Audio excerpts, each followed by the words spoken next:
Hello to my fellow pop babies. Today I want to talk about an up-and-coming pop star that is quickly making an impact on the music scene, Miss Addison Rae.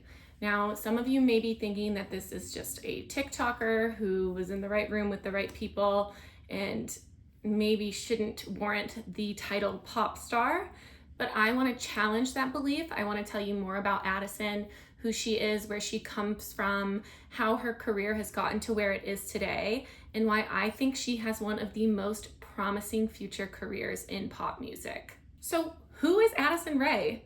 Addison Rae Easterling was born on October 6, 2000 in Lafayette, Louisiana. Addison's family background is, for lack of a better word, a little bit complicated. She has one older half-sister and two younger brothers. Her parents, Monty Lopez and Sherry Easterling, initially got divorced when Addison was young, but continued to have an on and off relationship all throughout her childhood and eventually remarried. Now, I don't want to get too much into the details here because honestly that feels a little bit like bullying, but I do want to note that Addison's parents have had very public affairs with partners who are much younger than them. That being said, I remember when this was coming out in the news and I felt really bad for her at the time, just imagining how that would feel to have my family's business be so publicly on display. And I can only imagine that if this is how her parents behaved publicly, what things were like for Addison while she was growing up. Her parents each also have their own TikTok accounts with millions of followers, benefiting from Addison's own success on the app and their association. I can't say that word.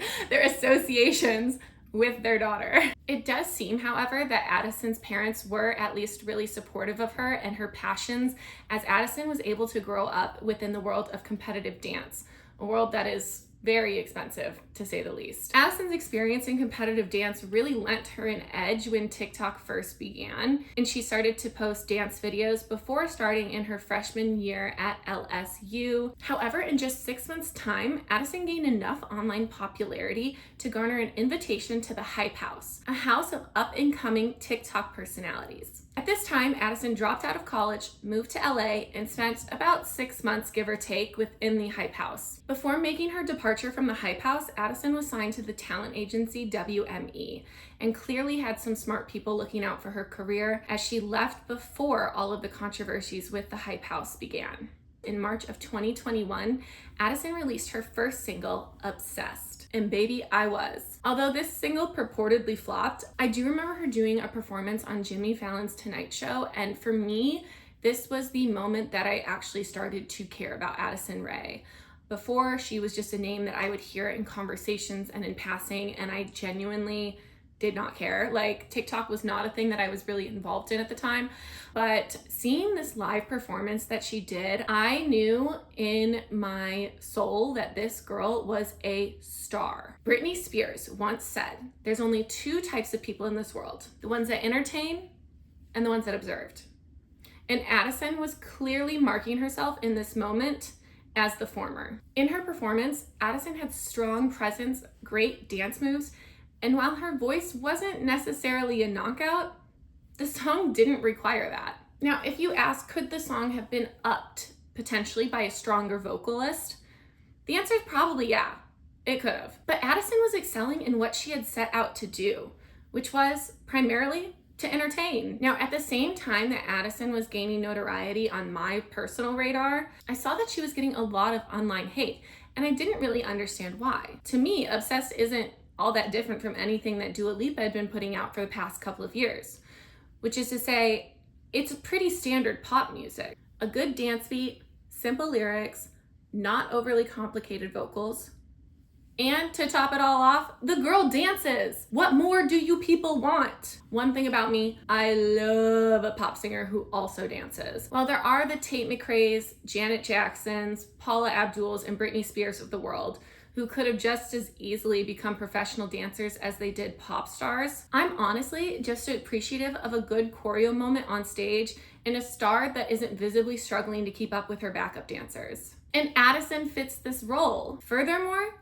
Addison knows music and has a passion for it. Her song lyrics and Headphones On is a love letter to music as a whole, and how it was able to comfort her in moments where she was going through a tough time. But in her interviews, Addison also shows appreciation for the pop artists that have come before her, including Madonna, Britney Spears, David Bowie, Janet Jackson, Donna Summers, and Barbra Streisand. She also takes a strong interest in the current state of the industry and closely follows artists such as FKA Twigs, Bjork, and Rosalia. I also would like to point out that even at this stage in her career, Addison has already worked with some incredible artists such as A.G. Cook and Charli XCX, two of the most influential hyperpop artists in the game. Addison's been featured on A.G. Cook's Lucifer off his Britpop album, which honestly, I really love that song. I highly recommend it. I will link it in the description. Please go listen to it.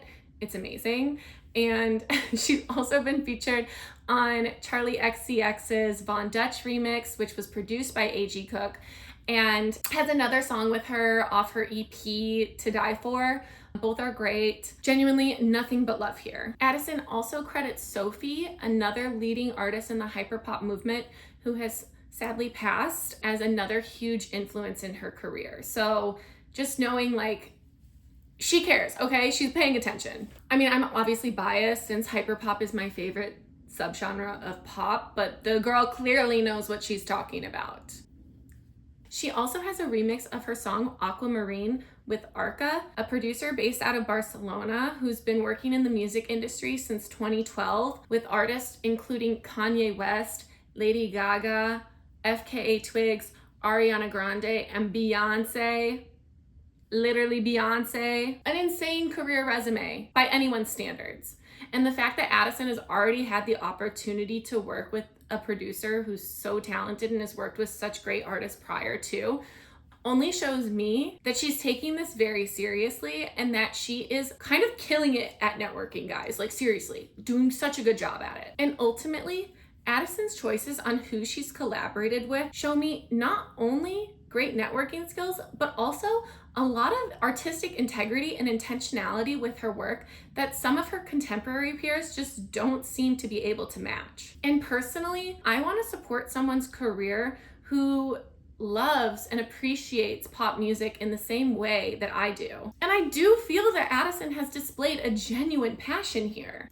Addison is also a girl's girl. Like, all of her songs have words of affirmation in them. Well, not all of them, but like a lot of them, okay? Seriously, if you haven't listened to her debut album yet, I highly recommend. If you're looking to manifest money, self-confidence, world domination, honestly, like, it's great. She also literally has a song called Aquamarine based off of the 2006 movie starring JoJo, Emma Roberts, and Sarah Paxton that's literally all about female friendship and self-love and acceptance, and got such a great message. It's such a cute little throwback to a period of nostalgia for so many of us, and I love that Addison was able to take the themes from the movie and then make it into a song. Besides drawing on pop culture references like she does with this song and also in her hit single Diet Pepsi, which if you didn't understand that that was a nod to Britney Spears and her sponsorships with Pepsi, then I really don't know. Wake up and please drink some coffee, drink some Pepsi. It's got caffeine in it. Pepsi. I love that interview. It's one of my favorites.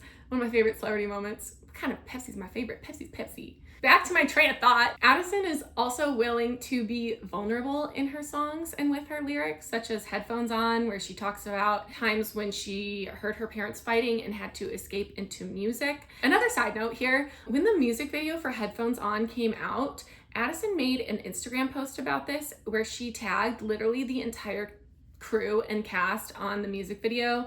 I think she might be the only cast member on the music video, but ignore that. But she tagged literally everybody who went into producing and putting together this video for her and thanked them all and listed what they did for the project, which is like so nice and kind. And I don't know any other artist who's done that. So I think that that's really admirable and not something to be looked over when we're considering, you know, who she is as a person.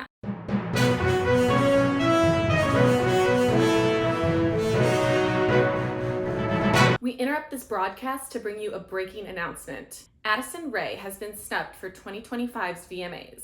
She's received 0 nominations for anything. She's commented publicly on the disappointment, saying it's funny how you feel like you can I'm not going to quote her, but she's commented publicly on the disappointment, and I don't blame her. It is so disheartening to feel like you didn't receive any recognition for the hard work that you've put into something. And I've seen comments online that are saying that she needs to be humbled. Excuse me? What did you do with your time last year? Because I can guarantee that you weren't working as hard as she was on music videos, song lyrics, an album release, promotions. And how would you feel if you put in all this effort at your place of work into your career only to be passed up for a promotion or for a raise that you feel like you really deserve? Is it not fair for artists to feel disappointed when their efforts are going unrecognized by the powers that be? And some people are even saying, oh, she's a TikToker. Why is she even working in the music industry in the first place? But they're not saying the same about another former Hype House member, Alex Walker, who was actually nominated this year for a music video. So the hypocrisy is just astounding to me. Why do you care so much, and why are you willing to go and spend your time posting some hateful BS online about somebody that you've never met, somebody whose career you clearly don't care to follow? Yeah, it's really giving loser energy. So I guess now I'm gonna have to go through her music videos and tell you guys why this is such a snub. And I will in fact be doing that as soon as I can figure out the software. I need to get the little picture-in-picture thing because I know that all the Twitch streamers do it. Everybody does it. I don't know what I'm doing.